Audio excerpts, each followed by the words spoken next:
Creo que estamos en una época en la que tenemos que hablar de cosas y temas importantes. Ya no estamos, pero lo hicimos bien. No importa, lo hicimos muy bien. Pero creo que tenemos un gran tema, que es todo lo que funcionó y todo lo que sucedió alrededor de las marcas en esta época de 40 días, 40 y tantos días, 30 y tantos días, mundialistas. Hay muchos temas que hay que hablar por ahí. ¿Te parece? Sí, claro. Me parece que lo platiquemos.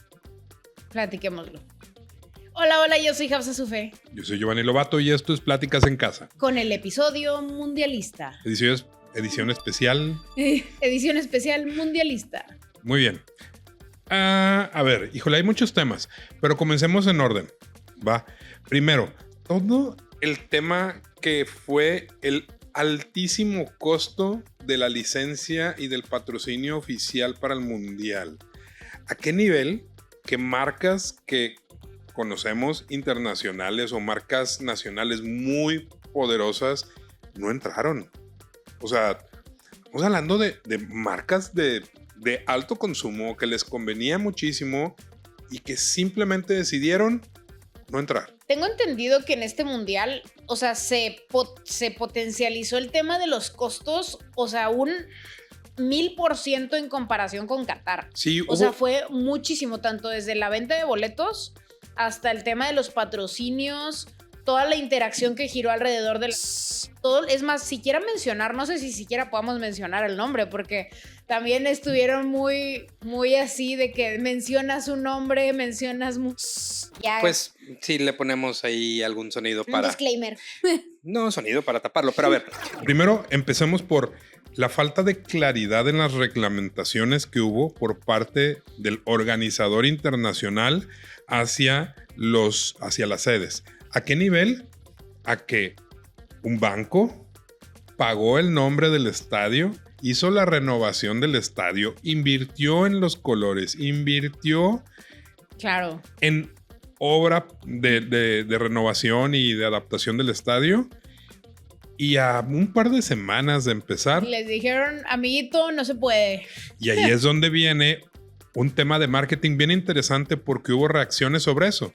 El claro, caso de Levi's. O el de Gillette, el de Levi's.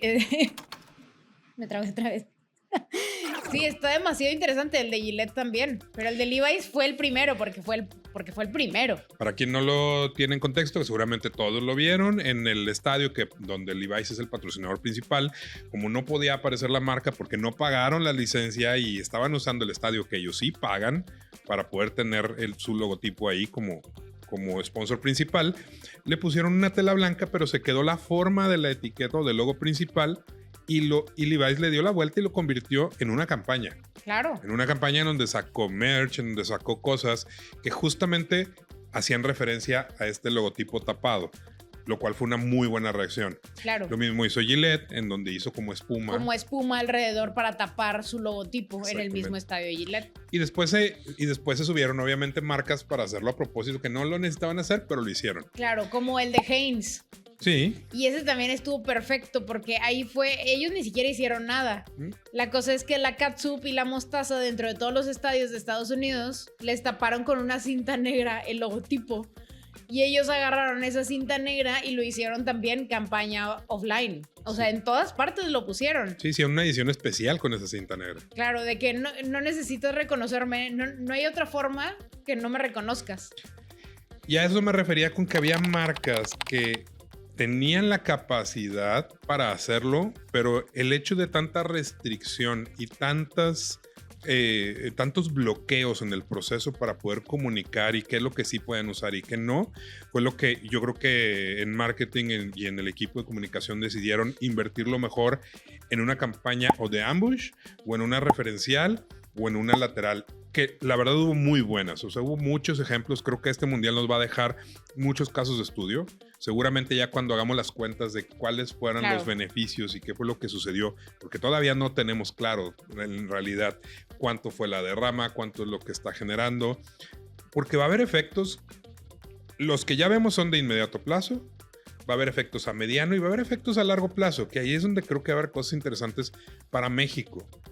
Un país que muchos extranjeros consideraban muy peligroso y que creían que era otro tipo de país. Claro, y que vinieron y se dieron cuenta de la gente, de la parte humana, de la cultura, de la comida, de la diversión, de la convivencia, de la comunidad. Y se me hizo, o sea, si yo te digo algo, yo no me acuerdo de otro mundial como este. Digo, obviamente también afecta mucho que es aquí en el país, pero impresionante el nivel de efecto que ha habido en la gente, tanto nacionales como internacionales, de todo lo que México hizo ya en estos días.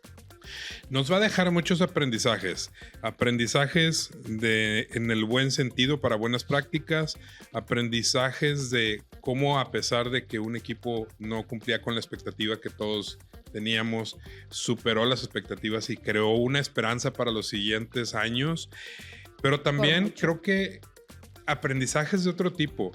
Hoy la gente ya sabe que si se organiza puede tirar la puerta de fundidora y entrar a cualquier. Norte, y la entrada para el norte del 2027, ahí veremos.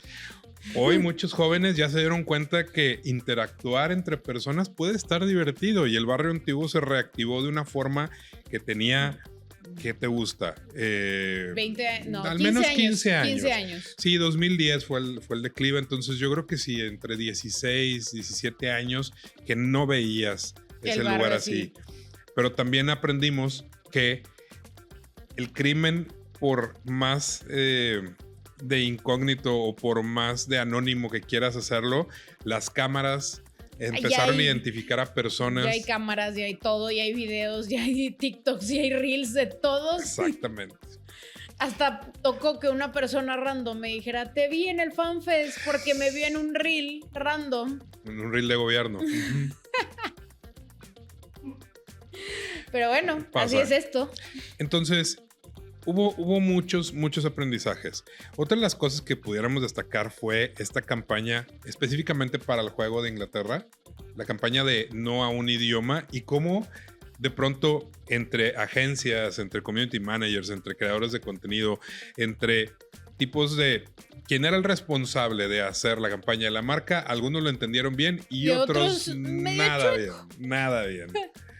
Pues ahí también hay cosas interesantes para analizar. Yo creo que dense la vuelta, hay cosas divertidas. Hubo campañas y hubo trabajo muy bien, o sea, la vuelta que le dieron, como el Timoteo Ortiz de Tim Hortons. Que de entrada es canadiense. Ajá, entonces... o sea, pero el chiste es que está en inglés.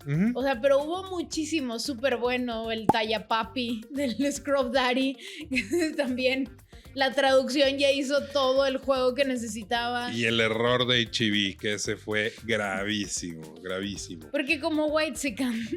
Solo hizo, pero a ver, Tejano, México, puede haber ahí algo, pero solo hicieron la fonética en español y pusieron HB.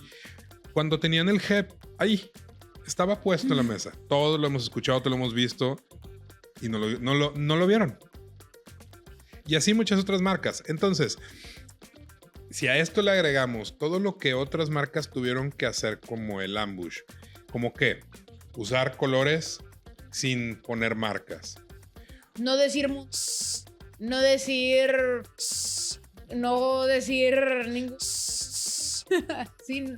tenías que darle la vuelta y que, a ver, yo creo que la mayoría de las empresas y marcas medianas y hasta y grandes también no lo usaron, o sea, no pagaron el patrocinio. Claro. Y no pagaron el uso del nombre ni nada. Pero, ¿sabes qué? Se fueron por un ladito. No contaban con que en México somos expertos en darle la vuelta a todo. No, y a ver, expertos en todo sentido, en la piratería y en la parte no oficial, pero en absolutamente todo sentido.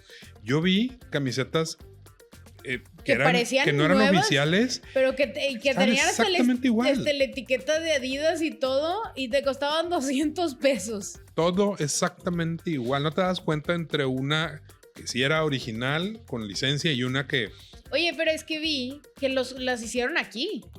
O sea, en una parte, no sé si fue de León o de Aguascalientes. Tenían una planta en Guadalajara. Adidas contrató una planta en Guadalajara para hacer la producción para México. Tiene diferente calidad de la que venden en otros lados. Seguramente dijeron, bueno, voy a hacer todas estas para la oficial, le voy a hacer unas cuantas acá. No sé. ¿Por lo no sé, bajo? no sé. No También- sabemos. Pero También bueno, pudo haber sido desde China, que alguien se dio También. cuenta quién fue el que hizo el textil en A mí- China y lo compró a mí rollos. sí me salió un TikTok de una chinita diciendo de que pide tu paca de jerseys del mundial y te salía baratísimo. Y yo, wow, qué impresión. Pero sí, seguramente muchos hicieron ahí su gran venta. Otra de las cosas que sucedieron y vimos fue cómo las marcas cometieron el gravísimo error de contratar a creadores de contenido que no le hablaban a su comunidad. Y eso, ¿y por qué lo menciono como un error? No es un error contratar a un creador de contenido, al contrario, a un UGC o a un influencer. Eso, si está dentro de tu estrategia y le habla a tu mercado, es un gran acierto. Pero se convierte en un error cuando te enfocas solo en la visibilidad. Solo es porque Es que la tiene persona muchos tiene seguidores. mucho exposure. Sí, pero ¿a quién le habla? Entonces empezamos a ver mensajes mezclados de mujeres hablándole a una audiencia de hombres hablándole a una audiencia de mujeres, y lo peor, con los mismos mensajes. Entonces, una marca le daba un mensaje a 7 creadores de contenido con diferentes perfiles y los creadores no personalizaban el mensaje. Entonces, Sí, claro. hay críticas y hay análisis De los mismos speeches con diferentes personajes. exactamente las mismas palabras. Ni siquiera Qué tomaron el tiempo de De personalizarlo. personalizarlo. Entonces ahí le crearon un problema y le generan una mancha a la marca en lugar de ayudarle, porque le da una visibilidad de manera negativa, no positiva. Claro. Y esto a final de cuentas son de los errores que no sabes hasta que los cometes, y que este mundial, como bien lo dijiste, pues es muy diferente al anterior. Que yo creo, y esto es teoría, porque seguramente hay otras cosas más profundas o más concretas, que el horario tiene que ver con todo. O sea, es prácticamente el horario de a qué hora eran los juegos, te definía si te metías de lleno o no. Porque, Claro, los juegos de las 7 de la tarde, lo mismo era el top, porque todo el mundo ya salió Claro. del trabajo, ya estaba listo para ver los juegos. Porque los juegos de las 10, de las 12, de las 3 de la tarde, pues No, y hubo juegos a las 10 de la noche que para otros países eran las 5 de la mañana, a las 4 de la mañana, como nos tocó a nosotros en Qatar. sí, ajá, Que los exacto. juegos eran a las 6 de la mañana, a las 4 de la mañana. Y Entonces, por eso, pues no. en Corea, Japón, los juegos eran a las 3 de la mañana, 2 de la mañana. Entonces, no era como la misma cantidad de personas que estaban dispuestas a ver, porque luego estás mal durante el día. Y también, pues no vas a agarrar la fiesta un domingo a las 2 de la mañana, pero sí un sábado a las 7 de la tarde. Claro, o a las 9, que era cuando se acababan los partidos. Ok, sí. Entonces, también creo que otra de las cosas que sucedieron que no habían pasado antes y que está muy interesante son las zonas de FanFest y las zonas para poder ver los juegos. O sea, Eso, qué impresión. Pero bueno, aquí en México, porque también vi que en Estados Unidos y en Canadá era como un lugar que Bueno. estaba estipulado, sí, obviamente para pasar los partidos y todo, pero no se generaban los efectos Pero que es se que- generaron aquí. no, y aparte, si tú vas a un estadio en Estados Unidos de un juego de temporada regular, es más, hasta uno de pretemporada de la NBA o de la NFL, tienes un concierto antes del juego. O sea, unas 3 horas antes del juego ya está abierto, y en el estacionamiento hay food trucks y hay música. Es algo que no puedes tener en México porque se crea un desorden. Sí, ajá. Imagínate que les Aquí todo haces es un fiesta todo el concierto. tiempo, claro. Imagínate un concierto de 3 horas antes de empezar un juego de Rayados o de Tigres.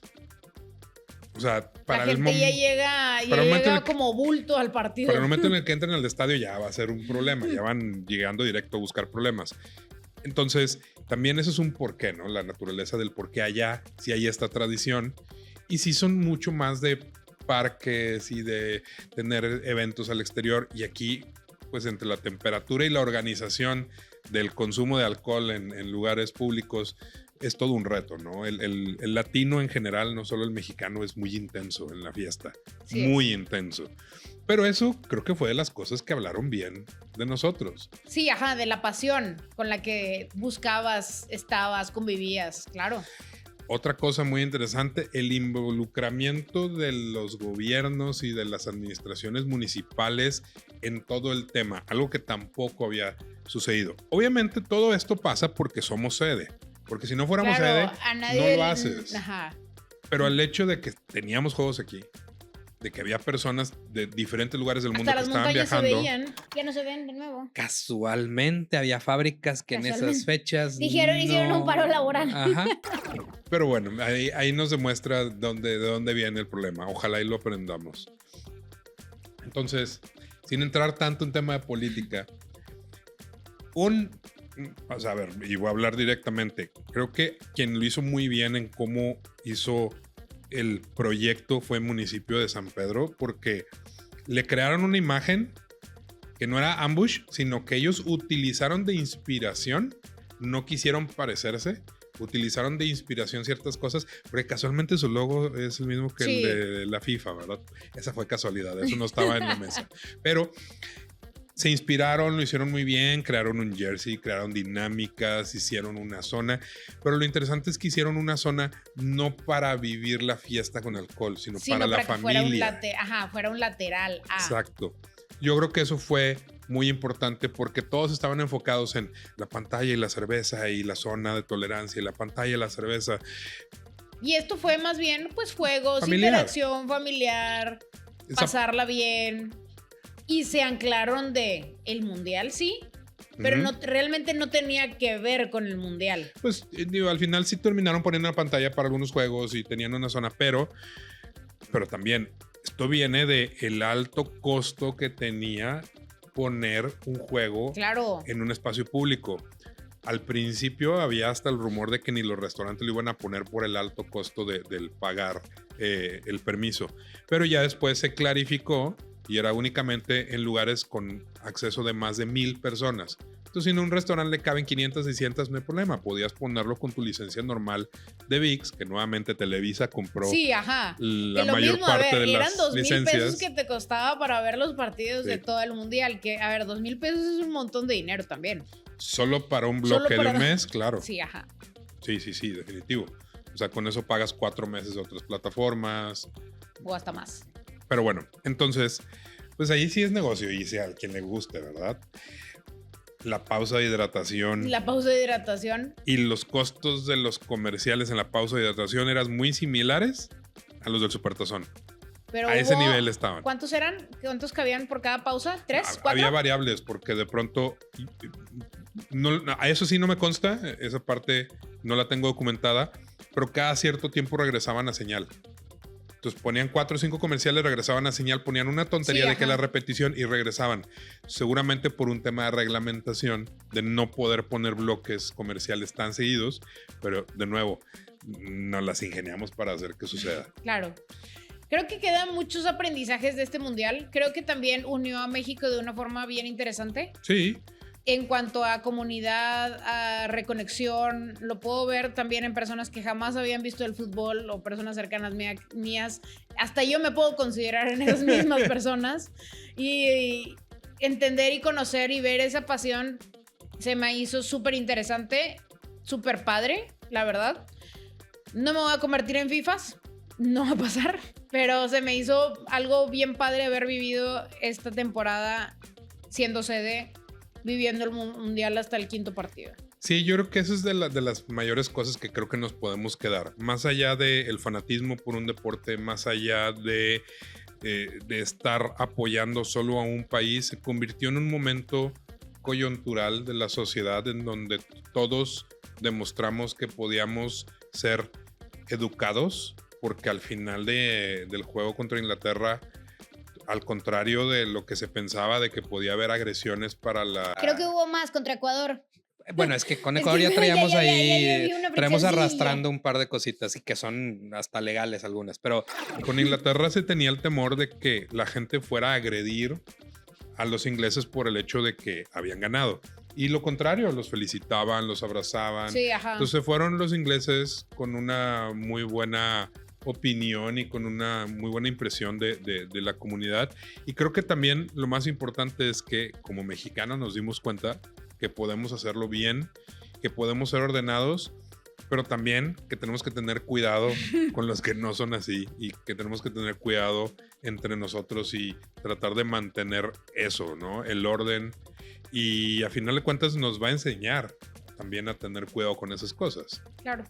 vendrán cosas mejores. A ver si en algún momento de nuestras vidas nos vuelve a tocar un mundial en Pues, México. Yo ya vi una nota hoy de que estaban buscando el 2038. Sí, 2038, porque según las reglas de no repetir en confederación y en continente, en el 2038 podría México ser una sede. Pero ahora sí, buscar la sede completa. Y sí. Y los dejamos con eso. Y sí. Y sí. Pues bueno, ojalá en el 2038 tengamos esta misma plática y veamos qué sucedió. Pero bueno, creo que con esto cerramos esta temporada mundialista. Les damos un saludo a todos. Cuéntenos ustedes cómo vivieron esta época mundialista. ¿También se convirtieron en FIFAs por 30 días, 40 días? Sí, ¿no? A lo mejor. Ya tenemos la nueva frase para poder hablar de esperanza en México, lo que no teníamos. El ICC. Definitivamente es una frase que creo que va a impactar en muchas cosas, como impactó en los pasados 25 días. Y pues bueno, vamos a ver qué se sigue usando con el ICC. Muy bien, pues... Este fue un episodio más de Pláticas en Casa. Yo soy Hafsa Sofía. Yo soy Giovanni Lobato y recuerden suscribirse y activar la campanita. Campanita. Nos vemos pronto. Mundialista.